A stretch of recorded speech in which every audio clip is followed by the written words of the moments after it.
काश्यपाचे गोत्री चौंडेश्वरी नामधारी वागे जैसा जन्हू अवधारी अथवा जनक गंगेचा त्याची कन्या माझी जन्नी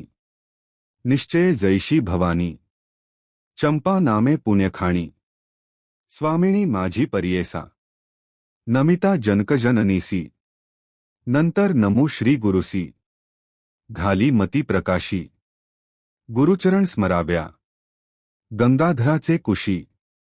जन्म झाला परियेसी सदा ध्याय श्री गुरुसी एका भावे निरंतर म्हणोनी सरस्वती गंगाधर करी संतांसी नमस्कार श्रोत्या विनवी वारंवार क्षमा करणे बाळकासी वेदाभ्यासी संन्यासी ही योगेश्वर तापसी सदा ध्याती श्री गुरुसी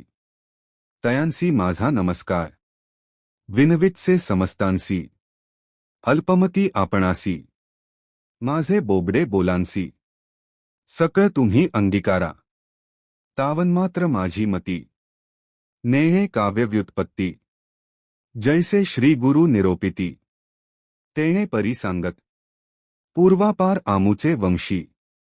गुरु प्रसन्न अहर्निशी निरोप देती माते परियेसी चरित्र आपुले विस्ताराव्या म्हणे ग्रंथ कथन करी अमृतघट स्वीकारी तुझे वंशी परंपरी लाधती चारी पुरुषार्थ गुरुवाक्य मज कामधेनु मनी नाही अनुमानू सिद्धी पावविणार आपणू श्री नृसिंह सरस्वती त्रैमूर्तीचा अवतार झाला नृसिंह सरस्वती नर कवण जाणे याचा पार चरित्र कवणान वर्णवे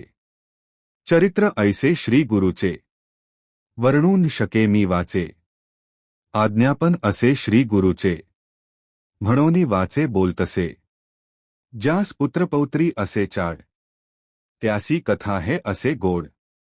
लक्ष्मी वसे अखंड तया भुवनी परियेसा ऐशी कथा जयाचे घरी वाचिती नित्य प्रेमभरी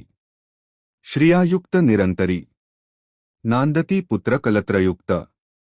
रोग नाही तया भुवनी सदा संतुष्ट गुरुकृपे करोनी निहसंदेह सातादिनी ऐकता बंधन तुटे जाणा ऐसी पुण्यपावन कथा सांगेन ऐक विस्तारता सायासावीण होय साध्यता सद्यः फल प्राप्त होय निधान लाधे अप्रयासी तरी कष्ट का सायासी विश्वास माझिया बोलासी ऐका श्रोते एकचित्ते आम्हा साक्षी ऐसे घडले म्हणोनी विनवितसे बळे श्री गुरुस्मरण असे भले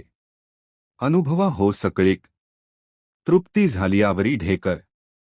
देती जैसे जेवणार गुरुमहिमेचा उद्गार